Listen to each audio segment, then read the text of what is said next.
दादू में उमेर रुबाब चांडियो जे 3 गर्भातियुनि जे क़त्ल केस जी ॿुधणी मादिल criminal trial court में थी गुज़री। फरियादी उमेर रुबाब चांडियो परवेज़ चांडियो सख़्त सिक्योरिटी में अदालत में पेश थिया। ॿुधणी दौरान सरदार खान चांडियो बुरहान खान चांडियो जे शाहिदनि खां आॾी पुछा ॻाछा कई वई। अदालत ॿाहिरि उमेर रुबाब चांडियो चयो त शायदि को बि सबूत पेश न करे सघियो आहे। अदालत मां इंसाफ़ जी उमेद आहे। जॾहिं त बुरहान खान चांडियो चयो त केस जा फरियादी तारीख़ूं वठी रहिया आहिनि।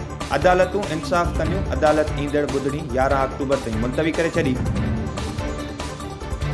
कानपुर मेयर वेझो ॻोठ फोगियो पिताफ़ी में 4 वरनि जो नींगर तौफ़ीक़ पिताफ़ी घर ॿाहिरां बरसात जे बीठल पाणी में पेर तिरकण सबबि ॿुॾी फोत थी वियो। वारसनि पारां नींगर खे ॻणती जोगी हालत में अस्पताल मुंतक़िल कयो वियो, जिते डॉक्टरनि संदसि मौत जी तस्दीक़ कई।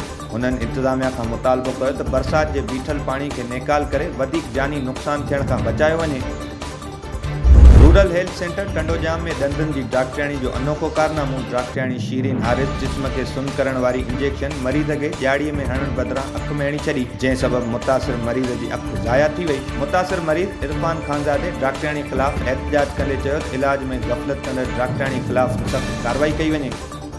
गुहारा में सिंध तरक़ी पसंद पार्टीअ जे सॾ ते वधंदड़ बदअमनी ऐं मंशियात ख़िलाफ़ एहतजाज जी रैली कढी वई। उन मौक़े ते एसटीपी अॻुवाण कामरेड रसूल बख़्श उमराणी साले मला चयो त शहर में मंशियात जो कारोबार खुलेआम हली रहियो आहे। बदअमनी सबबि शहरी पाण खे ग़ैर महफ़ूज़ सम्झी रहिया आहिनि। उन्हनि इंतिज़ामिया खां मुतालबो कयो त मंशियात ऐं बदअमनीअ ते ज़ाब्तो आंदो वञे।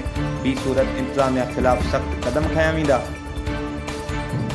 धरणी मोहब्बत में सुई गैस जी हथरादू लोड शेडिंग ख़िलाफ़ हक़ मज़दूर इत्तेहाद जे सॾ ते शहरनि तरफ़ां एहतजाजी मुज़ाहिरे बाबति धरणो हयो वियो।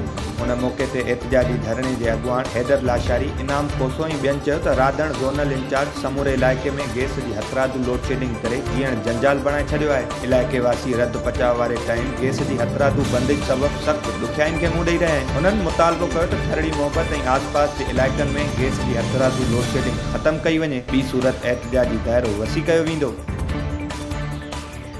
उदेरोलाल वेझो जसकाणी फाटक वटि कराची खां लाहौर वेंदड़ लाहौर एक्सप्रेस सुज़ुकी सां ज़ोरदार टक्कर थी पियो। नतीजे में ड्राइवर रावल कोहली ऐं शफ़ीक ख़ासकली सख़्त ज़ख़्मी थी पिया।